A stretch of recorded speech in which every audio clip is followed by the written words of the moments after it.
Hey guys, all right, so today I have some thoughts about our thoughts. And I want to talk about how powerful and important our thoughts are to our well being, and how if we take our thoughts captive and we start really working with our thoughts and being really cognizant of what we're telling ourselves and the story we tell ourselves, we can make drastic change in all areas of our life, but especially in our marriage. So I'm reading this book, and I'll put it down below because I can't remember the title. It's by the holistic psychologist, and she's on YouTube and things. I found her through the Minimalists, and I'm loving her book. It's all about healing mind, body, and soul. And in it, she talks about the placebo effect and the nocebo effect, meaning people who have negative side effects when they're taking a sugar pill, and how powerful our thoughts are. And having been someone who's gone through panic attacks and literally thought I was dying while driving to the hospital one day, I can attest to how powerful my thoughts were regarding that situation. And it's interesting because Ryan talks about whenever we start to feel sick, he's like, I'm not sick. I'm fine. I'm not sick. My body's fine. And we talked a little deeper, and sometimes he'll just like brush things off. But then he told me that his thoughts are actually really powerful and positive. Like if his back starts to hurt, he'll just be like, yeah, no, I'm stronger. Like my back's fine. I'm strong. And like he like literally has like a situation where it is biologically like not fine. Like it needs probably surgery eventually. But he said that the thoughts push him through much further than if he were like, my back hurts, my back hurts, my back hurts, my back hurts. And so in this book, she's talking about the study.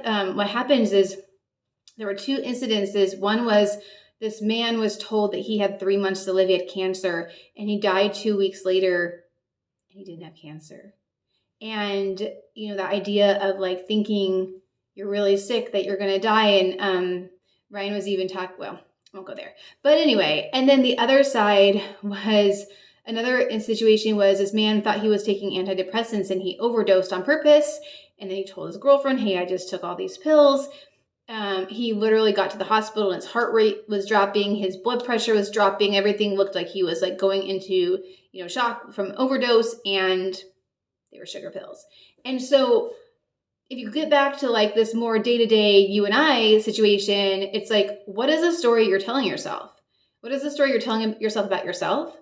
I'm weak, I'm lazy, I'm slothful, I'm lustful, I can't do this is too hard, I'm never going to be X, Y, or Z, the vision. And then, of course, with our husbands or our kids, it's like he's grumpy, he's lazy, he's bad with money. My kid lies to me, he's disobedient. He freaks out during homeschool, and like these thoughts, they're negative thoughts, right? They're unhelpful thoughts. And so when we learn to poke holes in those thoughts to show that they're not 100% true, they're not helpful, God doesn't like those thoughts, and then we can pick other thoughts. Not like just a thought. You have to kind of pick at those thoughts first before you can shift over into what's a new helpful thought. So, and you can use transitory statements. Coach Carol taught me this. So the idea of like, more and more, I am becoming a strong woman. More and more, I am becoming emotionally regulated. More and more, I am becoming someone who sees the positive in everything in life, even suffering. And you start to say these things, and even like my smile came on my face because it's just like, okay, our body and our brain and everything is like, cool, let's do that. Let's become that woman. Let's become strong. Let's become, courageous. Let's become charitable and sweet and kind, the kind of mother that's patient and loving and looks for the good in her children and doesn't like nitpick, like I tend to sometimes. But more and more, I'm not nitpicking. More and more, I'm looking for the positive. And so in this short video, I just want to encourage you to really think about what you're thinking. And again, I'll put the book below. I think it's a really helpful book. It's not Catholic, just FYI, it's a secular book, but I'm finding so far that it's really been a blessing to me. And so I like to share those books with you. But otherwise, yeah, just like even your thoughts for the day when you wake up, this is going to be a good day. This is the day the Lord has made. Let us rejoice and be glad. but like even more practical, like what is your self-care for the day? What are you looking forward to? If you can get out of bed and you're not sick, like that's something to be praised, to praise God for, and to also think like, how can I move my body today?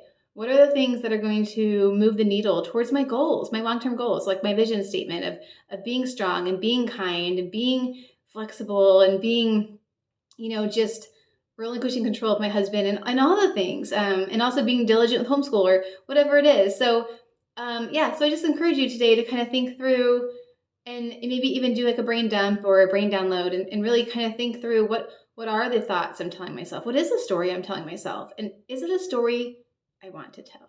All right, guys. Until next time, Pax Christi. Bye.